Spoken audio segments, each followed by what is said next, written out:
Jamie, what is up, my man? Hey! It is... Happy New Year! Yeah, Happy New Year. It is the first one of 2026. Yeah. So, excited for that. Excited for the new year. Yep. Excited to be here with you, Jamie. There's no one else I'd rather be talking weather about. I bet that's not fully true.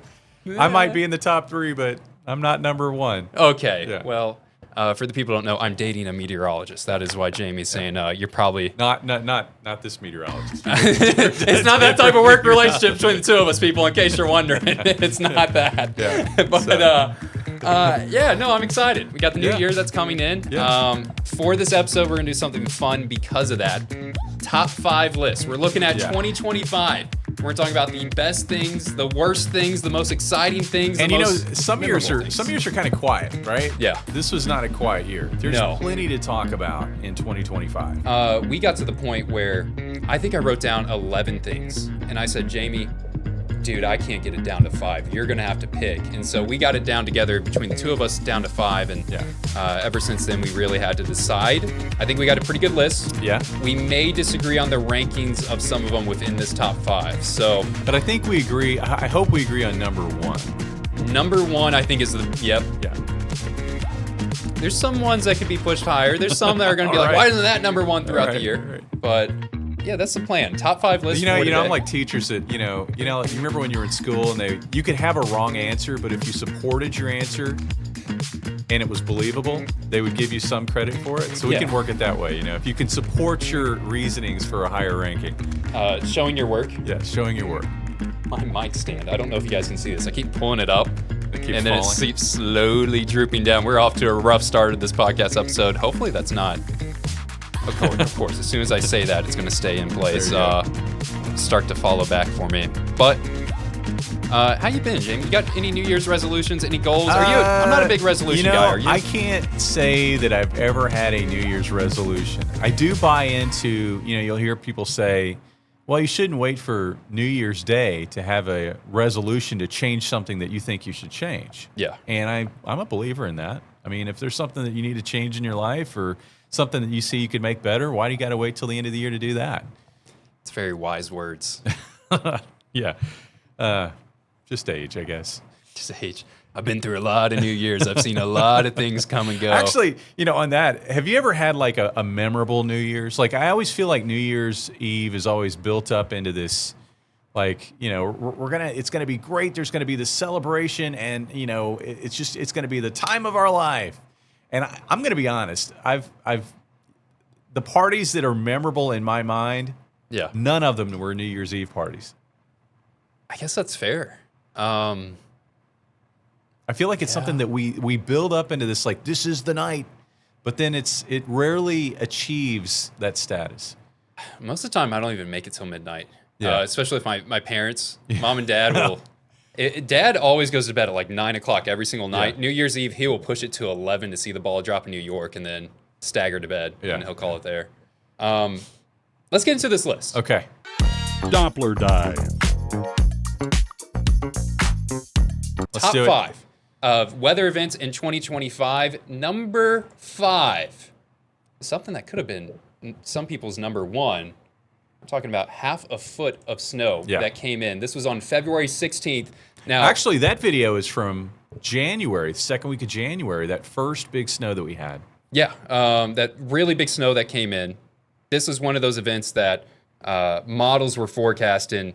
I think I saw one model the day prior to this that was saying 24 inches of snow was going to become Snowmageddon's coming, and that never really materialized. We still got a whole lot, plenty of snow that start to march back in. And any takeaways from this, Jamie? Any kind of that big, because you've been around here for a while. You've seen the big snows. You've seen the years that we really didn't get too much. I mean, there are years where we've had, every year we get some snow. Yeah. But there are a lot of years, I've been here since 2011, and there are quite a few years in there where you might get one snowfall where you had 1 to 2 inches, and that was about it for the entire season. I think last winter was a good, solid winter. We had a couple of different big snow events. There was the second week of January. We were looking at some video from that one. That was the one where we built a snowman and we had some fun with that. And We actually called the snowman Gary, Gary is the guy that typically runs our show for us. But he also lost his keys in the snowman. It was a big deal. My gosh, that was Yeah. the worst part about that is Gary helped me build that snowman. I was like, Gary, I got a task for you. We need to build a snowman. We're going to have it on TV. Me and Jamie are going to be playing with it. I didn't know at the time you were going to take a baseball bat to that snowman, but that is in the process. Gary was getting on his hands and knees, scooping up all the snow, Yeah. making a perfect snowball. Lost his keys. We had to wait until it warmed up. After that snow, Started to melt. let me look at my forecast binder. You guys don't know. Here, let me go full screen on this. Both me and Jamie are pretty similar. We take notes all the time when we forecast. So we'll have temperatures, the high, the low, the records, sky conditions, and then anything notable about that day. We got, on that February 18th, half a foot of That snow. was January. Gary's snowman was January. Oh, Yeah. I got him confused. Yeah. But regardless, same thing happened where it took, we go back to January. Yeah, we got 2.5 inches of snow and then 3.8 inches of snow in January. And then it took a while for that snow to melt. It took a couple days where temperatures weren't exactly the warmest. We did manage to get above freezing. the If you day remember after. back too, that was like the perfect snowstorm because the snow was wet, so you could make snowballs. You could sled on it really easily. You could make snowmen like Gary, and it was just and it came on a Friday. Remember, like the snow came in like a Thursday night into a Friday morning, and it was the reason why I say it was the perfect snow. It was perfect for all the reasons that I've listed, but it was also going into a weekend. So kids were going to get out of school, and then it was the weekend. So they had all of this time to enjoy this great snow event that we had. Temperatures, we had high temperatures up near freezing, so it wasn't like bitterly cold, and Yeah. people were able to just get out and enjoy it. I get amazed by your memory sometimes. I remember the It's snow. only the weather events. Yeah, I don't remember anything else. You So- remember the day that it occurred on. Here's some video. This was of that February snow, so one that the different from the snowman, different of the Gary one that came in, but really good snow year for us. We Yeah. had two big kind of snow events that came in. Had it in January, had it in February, and this year it's been a little bit. Well, this year I guess it's technically 2026, but Oh yeah, this season, this winter season, yeah. has gotten off to a quiet start. We've only had an inch. one opportunity of snow, and that one didn't turn out to be too much. You know, going back to that February storm, though, it was pretty memorable because that was one where, you know, the model guidance going into that storm, every one of the, and we have so many to look at, but all of the model guidance was on the same page. And usually when all of the model guidance is on the same page, this is a slam dunk event. It's going to play out this way. And the model guidance was indicating a foot, maybe more of snowfall with that storm system that came through in February. Yeah, that was when you're forecasting. That's the scary part. Is sometimes you have all these models. They say all different answers, and a lot of times you'll have one that says you're going to get 2 inches of snow, you're going to get 20 inches of snow, and you have to find where that line is in between. And the models, every one of them was like, guys, this is going to be a massive snow event. Yep. It's going to be massive, massive, massive, very strong consistency.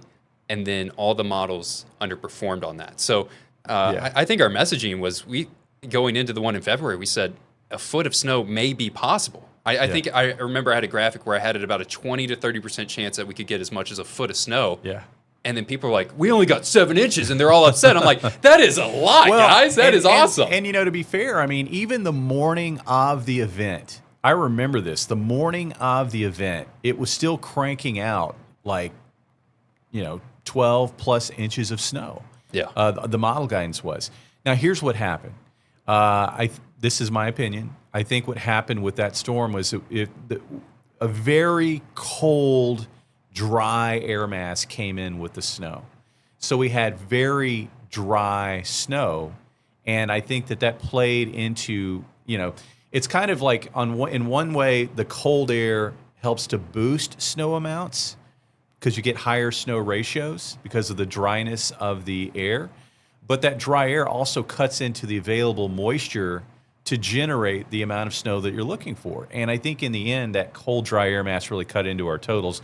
As Matt said, though, I mean, we still had 7 inches of snow. Areas, I think there were some areas that did see upwards of 10 inches, 11 inches of snowfall out of that event, and it was a dry snow. So The January snow, we were able to make snowballs. Yeah. The February snow, we were brushing it off the windshields with brooms. I mean, it was so dry. I wrote in my notes, sugar snow. It was sugar snow. Sugar snow. Very, very fine, got blown around. Let's go to number 4 Okay. on the top 5 list of things that happened in 2025. This is a recent one, Yeah. and this is where me and you were kind of disagreeing. I thought this one should be a lot higher, but we're like giving it recency bias. Number 4 is just the warm temperatures that we had. Crazy temperatures. The throughout holiday December. heat wave. The holiday heat wave. Christmas Eve, 73. Christmas Eve, 75. Christmas Day, 77. The day after Christmas, your Boxing Day, 75 degrees. And then that Saturday, 77. That was 5 straight days with record high temperatures. The warmest Christmas that we have ever experienced. There has never been a temperature hotter. Let me put the camera on me. Yeah. So there has never been a temperature hotter in December than what we got, and we tied that record twice. It's 77 degrees. We have never been 77 all-time December high for Springfield. Tied it, like you said, a couple of times. There were areas that actually got even warmer, 78, 79 degrees. I think Harrison got 85. I believe. I'd have to look at that. I mean, I know they were in the upper set. I know they were close to 80 on Sunday.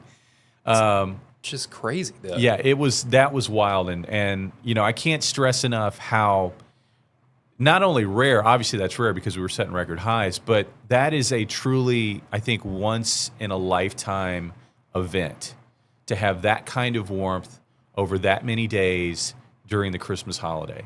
As Matt said, I mean, that has not happened before, not to that extent. Just incredible, and the overnight lows were in the 50s. Yeah, there's some nights it stayed into the 60s. Yeah.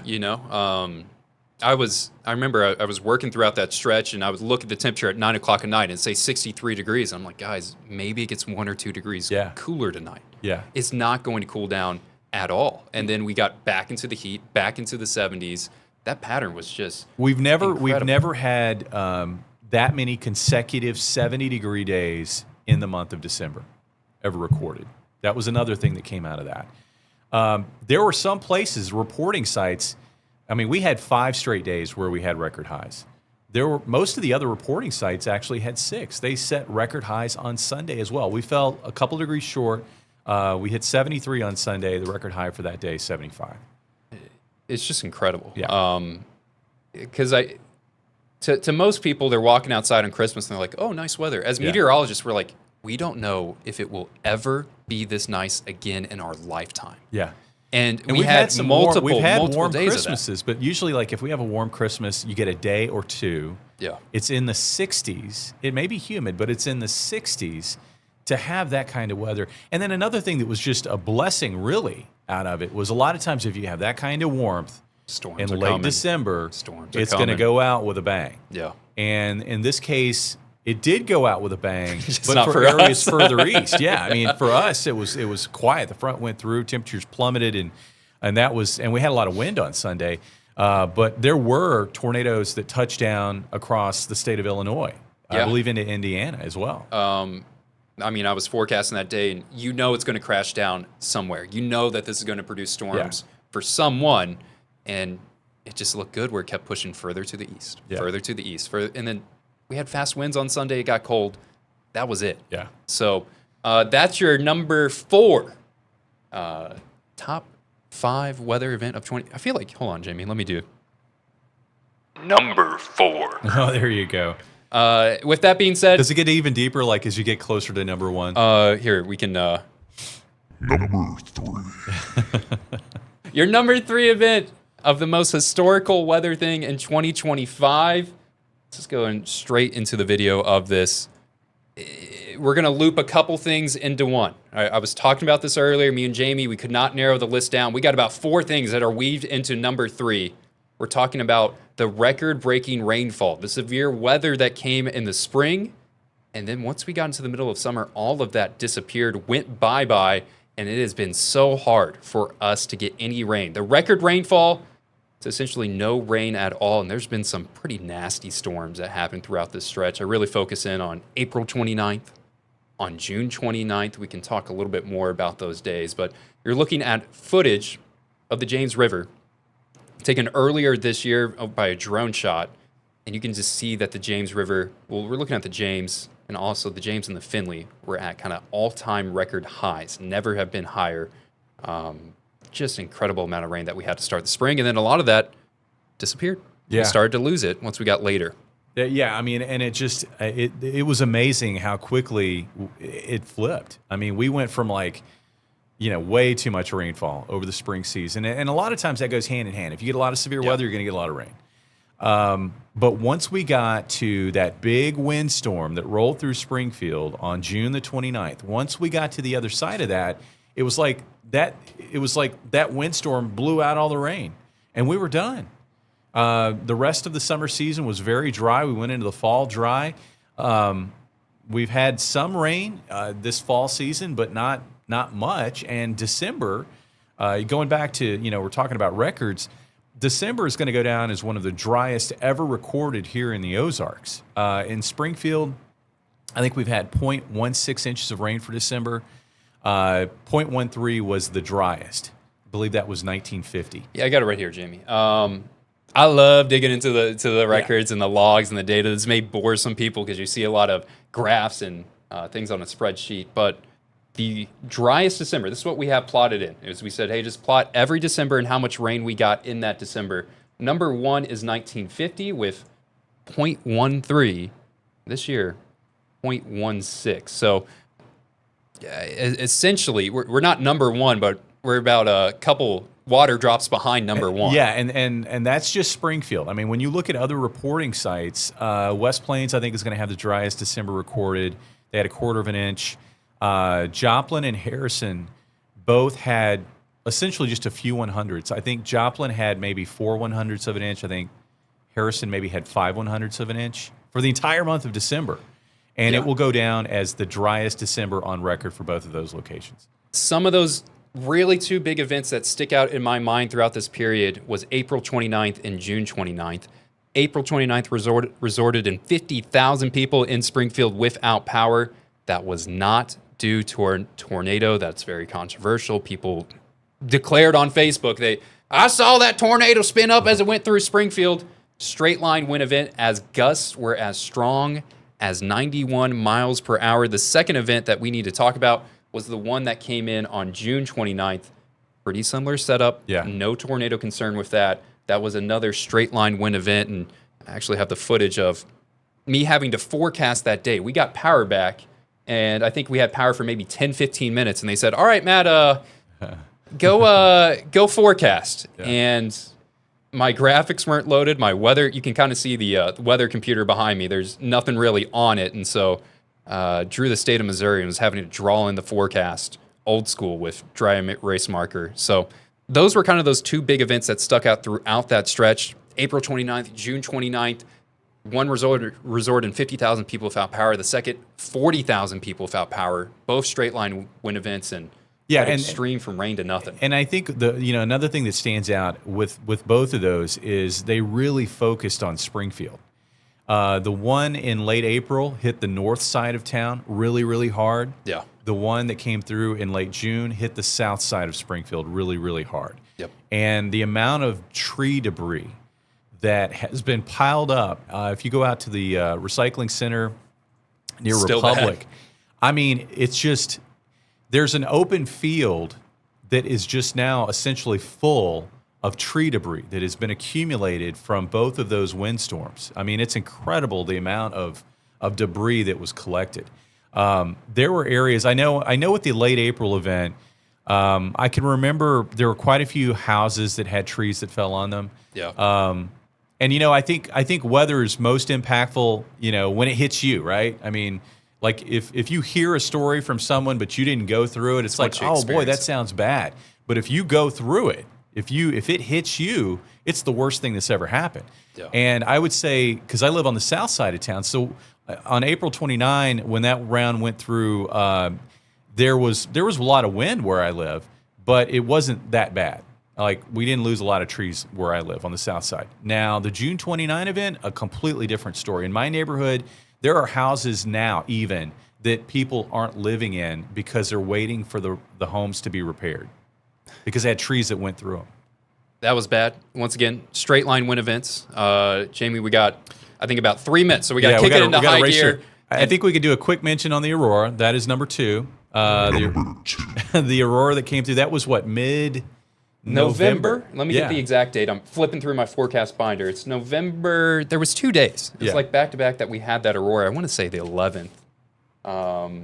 Here we go. One more. Yeah. The 11th and the 12th. That is when we had the Aurora. And anytime we have an Aurora forecast, I'm always skeptical because it's so hard to get it. But we had that Aurora. It looked beautiful. We appreciate all the people that sent in those photos. Yeah. Awesome event for it.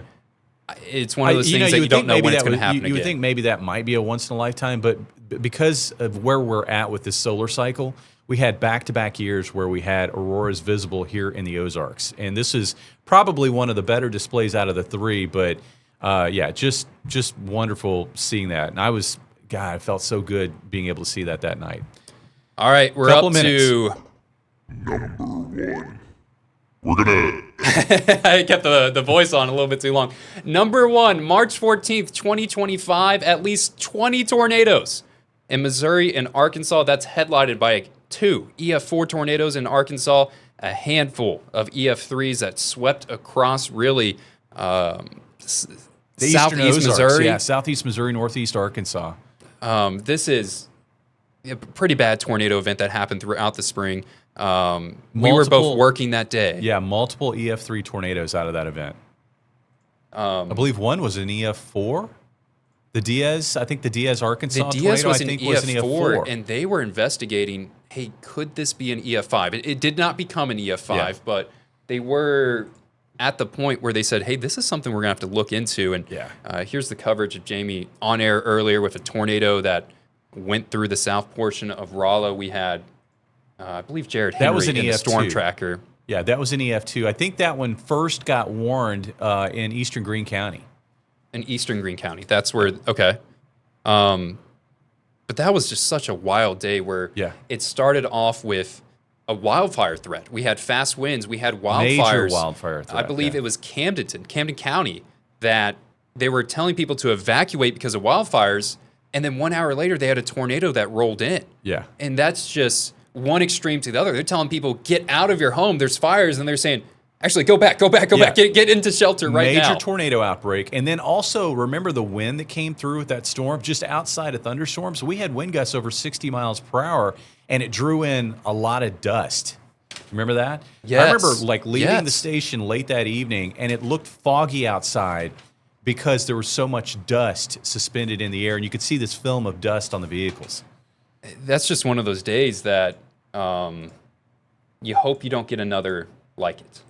That was the top 5 of 2025. I hope 2026 isn't as active, yeah, as thrilling, as crazy, as hectic, but it's looks like another La Nina spring. A lot of times those are active for severe weather. We'll see. You're putting the fear into people. Yeah. Hey, that's been our episode, 2 Dudes in a Doppler. That was our kind of 2025 recap. Come back for next week. We'll have something fun for you guys in store. Thanks for watching. Happy New Year.